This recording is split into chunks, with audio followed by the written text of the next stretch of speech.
This is Coach Lee, and in this video I'm going to talk to you about what your ex is feeling during no contact.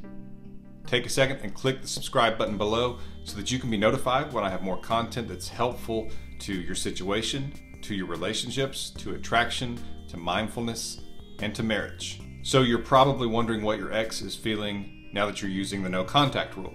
I have other videos on the no contact rule, and I will link to those in the description below. But the no contact rule is basically when you do not contact your ex after they've broken up with you. And that means you don't text them, you don't like anything on social media, you have no interaction with them that is due to you or that you initiate. Now, if they initiate, I have other videos on what to do about that. But the no contact rule basically is depending on you. In other words, your actions. I'm talking about that should be no contact. And so I'm assuming that you are in no contact or that you're about to start no contact if you're watching this video. And so you're wondering, what is your ex feeling while you're using the no contact rule?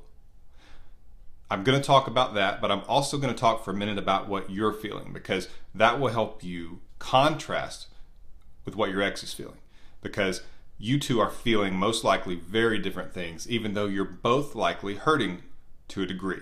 I have another video called Stages Your Ex Goes Through During No Contact, and I talk about that the first stage they go through is the relief stage.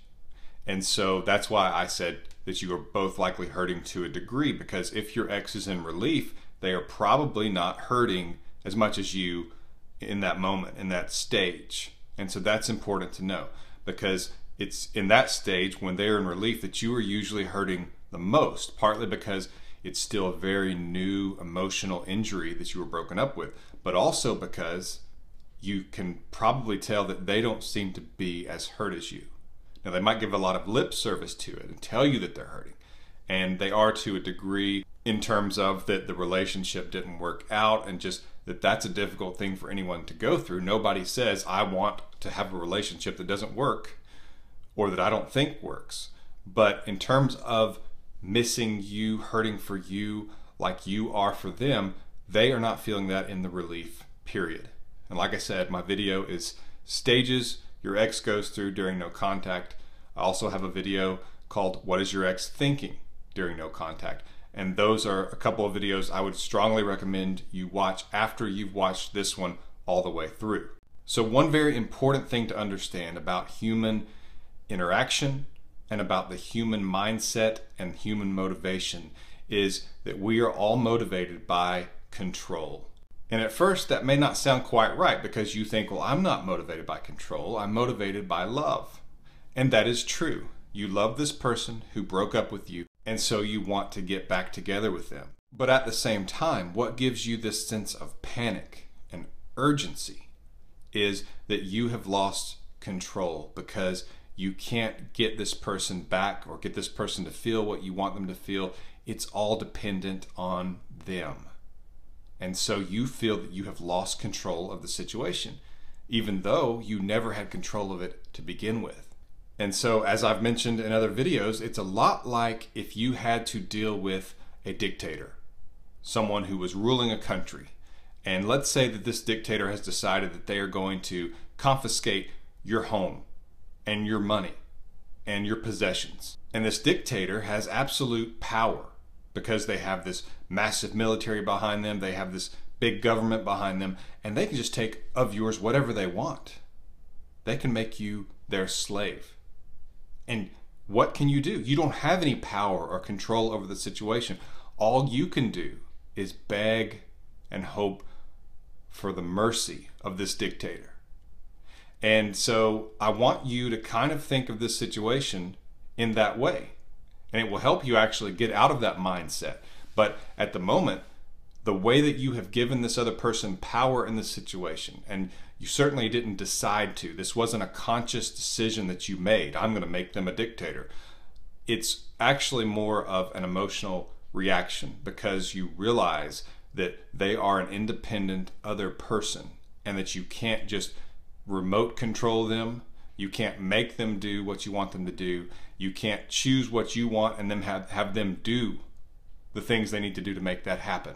And because you want this so bad and you realize that it could fall away completely, that you could lose it completely because they don't necessarily want it, or you don't know if they want it. And so it's a very similar situation, and that's why a lot of you beg. I talk often about how you shouldn't beg, but that's a natural response when you feel like you have no power. Just like in the situation of a government dictator, like a monarchy or a communist leader or something like that, who decides that everything that's yours is now theirs and you have no say. You beg for mercy and just hope you can get it, because that's all you can do. That's your only response. And so you feel that you are very limited in terms of how you can respond, that all you can do is beg for their mercy. And so what I try to encourage you to do in my videos is to, first of all, focus on yourself, to give yourself more credit, to see yourself as special, as worthy of someone who loves you and is not going to do this to you. But at the same time, understanding that your ex is an imperfect human and that they could change their mind, and that there are ways to reattract them and to get them to miss you. And the no contract rule is a primary way of doing that. And it's very powerful, even though when you don't have much experience with it, it feels like maybe it's not, and you wonder if it's going to work, and you doubt it because it feels like you're doing nothing. And so when you come across me and I'm sitting here telling you, oh yeah, you should do the no contact rule, no doubt, I know that you hear me saying, yeah, don't do anything. And that sounds like you're giving up. From my end, I've got 20 years experience in this, 2 decades. And I can tell you that this works, and so I'm more surprised when it doesn't. So I'm very confident in it. And so you and I are also in many ways at polar opposites. And so there's 3 people here, you, me, and your ex, and we're all 3 apparently at polar opposites. But understanding each other can be really helpful. And so I'm about to get into what your ex is feeling during no contact. Take a quick second and click the subscribe button below if you like this content. Hit the notification bell. Give me a thumbs up. That way, when I have more content that's helpful to your relationships, to mindfulness, to marriage, to attraction, you'll be notified. It'll be easy for you to find it. And the button is just below. So after your ex has broken up with you, they will feel control because they made the decision. Whenever you're able to make a decision in your life, you have control. When someone else is making it for you, that's when you don't feel like you have control. So again, back to the government dictator. This person is going to be able to make all your decisions, right? You're not going to be able to make them. That's where they have control. And that's why, especially in movies we see, they will put themselves at the mercy of the court, throw themselves at the mercy of the crown, that kind of thing, because this other person decides for them. And we have to get you out of that mindset that your ex is deciding for you. And no contact is a great way to do that, because you are the one deciding not to contact your ex, because you have the power to do it. You could pick up your phone and text them, even though it's very unlikely you'll get the response you want and you will only be pushing them further away. You could pick up the phone and text them, but you are making a decision. It's within your power. So you're acting from a position of power and choice. And so in that way, you are refusing to let your ex become a dictator of your life, because the dictator would decide how everything is done in your life. You would work, they would decide how the money's spent. They would decide what you did for a living, where you live, if you get to live. Don't let your ex become a dictator to you. It's very important, because you will allow them to do it. So they feel this control. But part of it is because of the way that you respond. Because it's natural for you to respond with, I don't want this, when they want to break up with you or when they break up with you. It's okay for your ex to know when they're breaking up with you that you don't want the breakup. As a matter of fact, strategically, that's a good thing, because they need to know that going forward, or else it can hurt things later on when we actually turn their mind and their heart around. But what you do from there is what can prevent them from feeling like that they are above you, that they're the more attractive one, which they will feel. And I talk about the arrogance of the dumper quite a bit, in that after they've broken up with you, even if they cared about you and loves you, it's extremely rare that someone who breaks up with another person wants them to hurt. It's not like they are happy that you're hurting, or that they are glad that they had the ability to hurt you. Very, very unlikely. What is also interesting about that, and I talk about this in some of my other videos, is that you hurting will actually push them away because it will make them feel guilty, and they will see you as causing the guilt and reminding them of that guilt, and it's a big negative. And so it makes them not want to be around you, not want to think about you. That's why, again, the no contact rule is such an ally. But part of what makes your ex think that they have control or feel that they have control is that they think they could get you back whenever they wanted. They could snap their fingers, make the call, send the text, and you'd come running. That's not a good thing. While the polar opposite of that is also not a good thing. We don't want them to think that it's hopeless, that they could not get you back. In the middle, where there's some mystery, where they have to think about it a little bit, that's where the power is. Because they don't know the answer for sure, which is much more intriguing than if they have it one way or the other. It's much more easier to move on if you know the answer for sure one way or the other. So by not contacting them, and that means when their phone vibrates and they come to the phone thinking it could be you, it's not. How do you think that causes them to feel? If they expected you to do it and you don't, shakes their control a little bit. Because when you can't project into the future, when you can't determine what's going to happen, you feel lack of control. You don't know what's going on.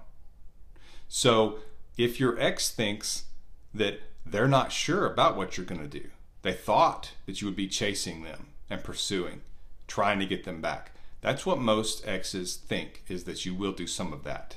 And when you don't, it defies their expectations, which again chips away at that sense of them having control, because it's a disappointment. Even if they didn't want to hear from you, the fact that you're not chasing them, everybody likes to be chased and pursued.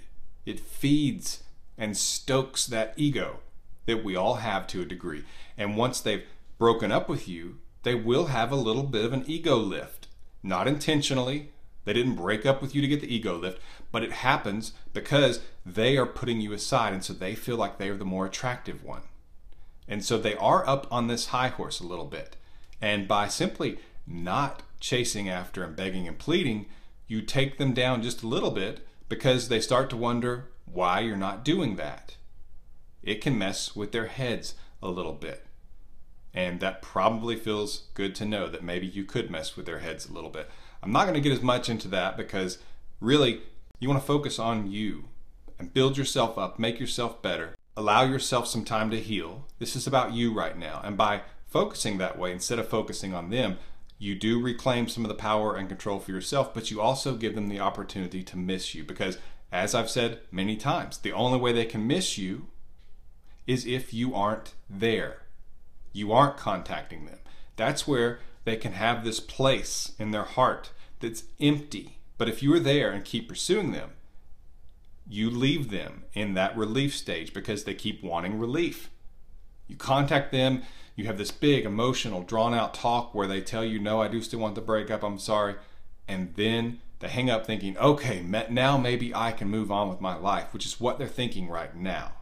I know that's hard to hear, but again, this is the stage right after breaking up with you. This is stage one, relief. Things do usually turn around. Right now, no. It's not where you want it to be. That's why you're in no contact. Because we're attempting to change this. We're reminding them, we're showing them who you were in their life and that they don't have you anymore, or that they could lose you. Because remember, when you're dealing with a dictator, all you have is a sense of loss. This person took something from me, or could, without my control, without my input, without me being able to do anything about it. And so when they start to wonder if they could lose you, like, why is she not chasing me? Why is he not chasing me? Are they moving on? Is there somebody else? It's good for them to wonder. Remember, curiosity is a precursor to attraction. So that's how you start to attract them back, to get them wondering a little bit. You are the mystery and you are the answer, and they don't have it right now. And so here we are, letting them wonder and disappointing them, letting them feel like they don't have control. And so that's the first thing you want to make your ex feel by staying away, is that they don't have the control they thought they had. So what does that mean? Well, that puts them more toward the mindset that you have been dealing with, which is that you don't have control and you're dependent to some degree on this other person, which can actually cause them to feel some reality here and have to experience the true breakup. Whereas if you're contacting them, they're not going to feel the true breakup. They're going to only have it conceptually. They're going to think a breakup would be great, but since you're still there interacting with them and contacting them, it's still out in front of them, something they have yet to experience. If you let them experience it right away and they get to feel what it would be like to lose you, then they can actually know if they want it or not, which a lot of times, even I could say the majority of times, when they actually have to experience it, they don't like it. And you might be thinking, well, they broke up with me. This is what they wanted. They thought they wanted it. They think they want it. It's a concept. But once they have to actually experience losing you, I have heard it so many times that even people will say the exact quote of their ex, that they said, when I actually had to live without you, when I actually had to be without you, that's when I realized I didn't want this breakup. And so, is it doing nothing? Sometimes doing nothing is the most powerful thing you could do. In many ways, it's calling their bluff. It's like a game of poker. Sometimes the most powerful thing you can do is to call someone's bluff. Sometimes the most powerful thing you can do is to do nothing, which is calling someone's bluff a lot of times. And so as your ex begins to feel like that they're not in control of the situation and that they didn't have you as figured out as they thought they did, now you've created mystery, you've made them wonder about you, but you've also made them feel some of that loss that we need them to feel. So when they feel loss, that's when they can actually feel your value and know your value. And when your value goes up, your attraction goes up, which can get them moving back in your direction, which is what we want. We just need a little bit to start with. And they go into the other stages that I talk about in the video, stages your ex goes through during no contact. They go into those other stages and they start to feel that losing you is not what they want. And they start to feel you getting away from them, which is an interesting turning of the tables, because so far you have felt like they have gotten away from you. But if this person is not hearing from you and they build it up in their minds, they start to think about this. Why are you not chasing? If they start to feel that you are getting away from them, that's when the odds are good that they will chase you, which probably sounds like a dream come true at this moment. You think, what would I do if they started chasing me? That would just be so wonderful. It'd be so easy for me to say, yes, of course. That's where I'm going to caution you. It's a dangerous thing to give someone control. And so when you do start to experience your ex moving towards you, reaching out to you, that's when it gets the most difficult, because you want to just celebrate, take them back with open arms, and as fast as possible, get things back like they were. That's when it can be dangerous to the future that you could have with this person, because you don't want them to be able to get it back so quickly, because it can cause buyer's remorse in many ways. If they get it back too quickly, they don't appreciate it. It's like all that worry, all that concern, it was for nothing, because I could have gotten them back at any second. Do you see where they could go back to very quickly? They could go back into that relief stage where they start thinking that they do want this breakup. And so it's important when they start moving towards you, not that you want to pull away, but you don't want to just rush back in. You don't want to tell them absolutely yes, thank you, and things like that. You want to seem like that, yes, you are considering it, but that you're a little bit reserved. It's something you're open to, but that you're not just going to welcome them back with total open arms. Now, if they're at your door crying and begging, you could open your arms and give them a hug, so don't think that there's something wrong with that inherently. But you also don't want them to feel like they got you back too easily, because that can be unattractive. We always tend to think of the person who's not pursuing us as maybe their attraction level is potentially a little bit higher. It's kind of a concern of ours. And we want to be with that person that we are attracted to. We kind of want to be with someone that we kind of feel is a little bit more attractive than us. It's a general type of thing, and we don't really think about it, but that's usually how we feel, that we want to be with someone who's close to our level, but maybe a little above us. And in moments of maturity, yes, we can not think about those things. But if we're just talking about gut instinct, we go for the person who's attractive. And whenever you appear as though you're beneath someone, that's when your attraction can fall. And so you don't want to do that right now. And yes, I understand this sounds like you're having to do all this strategy and play these games. Part of this is just a reasonable response, because when someone's broken up with you, you should have some reservation. You should move slowly instead of jumping back into things, because this person severed the tie that you had. They broke the relationship. They ended it. You should not take that lightly. You should have caution. They should have to win you back, and you should have that attitude that maybe you'll give them the opportunity to get things right again between the two of you, to win you back, to earn you back. But it should not be just this easy jump back into what you had before. That's not what you should give them, because if you want them back long term, that's a recipe for disaster, because they will feel like that if you do that, that you were too easily gotten back, and that all that worry and fret was for nothing, which lowers you back to the level of when they broke up with you. So let them feel that there's something out in front of them they're having to move toward, they're having to earn, they're having to chase a little bit. But at the same time, you have to give them a little bit, or else they can be discouraged and say, just forget it. And since they might have made some emotional progress after breaking up with you, and they certainly did if they broke up with you, because it didn't just happen overnight. It was something that took days, weeks, months, even years to develop, to where they decided, yes, this is what I want to do. And so they were able to move emotionally to that point to some degree.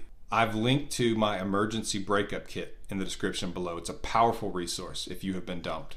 It will guide you through the process of getting your ex back. It's called the Emergency Breakup Kit. It's at myexbackcoach.com, and it's the culmination of my 20 years in the relationship recovery service. The link's below. Take a look at it. Now, what's also important in this process is that you keep moving forward with your other relationships. It's not just important for you because emotionally that's the best thing to do, but it's also important that they know that. Because even if you're with friends, even if you are in a group of friends and there's not necessarily romance there, it is great for them to see that you're social, because they can feel that there is a risk to staying away from you, a risk to staying broken up with you. Because since you're being social, since you're with other people, you could meet someone who's attracted to you.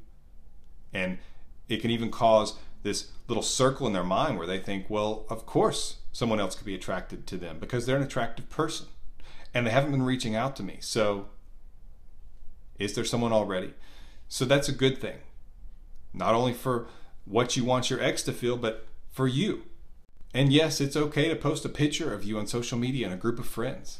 I don't encourage you to try to go the jealousy route hard, where you post a picture and say on a date, and you have a picture of you and a romantic partner or something like that. That's usually going to blow up in your face, because it can help them move on. Because if they have got to that point where they're able to break up with you, then they are at a point where it's easier for them to move on. That's why you go into no contact. That's why you do the things I'm telling you. But if they start to feel like it's hopeless, or that you're already in another relationship, it can blow up in your face, even though your friends and other people might tell you that jealousy is the way to go. I'm just basing this on experience. I don't work just in ideas that sound good or what your Aunt Tilly told you. I work in terms of what has actually worked and what I've seen in 20 years. There's a lot of other coaches who just base it on what sounds good, or revenge, or just sort of this optimistic, over-the-top confident mindset, which I'm all about a confident mindset. If you've watched my videos, you'll know that. But in terms of just thinking that nothing matters and you're just going to burn this bridge, you need to be very careful, because if you want your ex back, some of the things that I've seen other people encourage you to do and suggest you do in this situation is not what can get your ex back. It can actually burn the bridge and make them not ever want to get back with you. And if you are wanting that and you're super confident, then that could be a route to go. But if you do want your ex back, I can tell you jealousy is not the route to go to try to get them to feel that. They will feel it if you do some of these things, but trying to make it just this big lopsided threat that says you're in another relationship now, usually can blow up in your face because they will kind of wonder, were they able to move on that quickly? Even if they're in a rebound, they'll think that way. And that's not fair, I get it. But if you want your ex back and that's your goal, you have to understand that they don't see it that way, they're not thinking that way, that they're in a different mindset than you, and you have to operate with the understanding of what your ex is feeling. And so this hopefully has been an eye-opener to you in terms of what your ex is feeling during no contact. If you want your ex to miss you and to come back, staying away from them is a very powerful thing that you can do. I highly recommend my emergency breakup kit. I recommend my video, Stages Your Ex Goes Through During No Contact, where I really get into the stages and how they move through those. It's a powerful video. I will link to it in the description below. But just remember that what your ex is feeling, first of all, it starts off differently after they've broken up with you than it will likely end up if you stay away from them. Second, what you're feeling is very different from what your ex is feeling right now, and will likely always be, because the tables, even as they start to turn and your ex starts to want you back and to move towards you a little bit, could be small at first, but it can also get bigger and with more expression as time goes on. What they feel in that moment is going to be likely very different than what you're feeling, because you start to get a little bit stronger being away from them, and your desperation and panic will go down, especially if you're watching my videos and I'm explaining to you why you're feeling that desperation and panic and how it actually works against you. And so what you're feeling right now, what your ex is feeling right now, likely very different. That's why it's so confusing to you. That's why their actions make no sense. If you understand that, you can really get yourself moving in the right direction. Click the subscribe button below so that you can be notified when I have more videos like this. If you like this video, click that subscribe button, click the like button.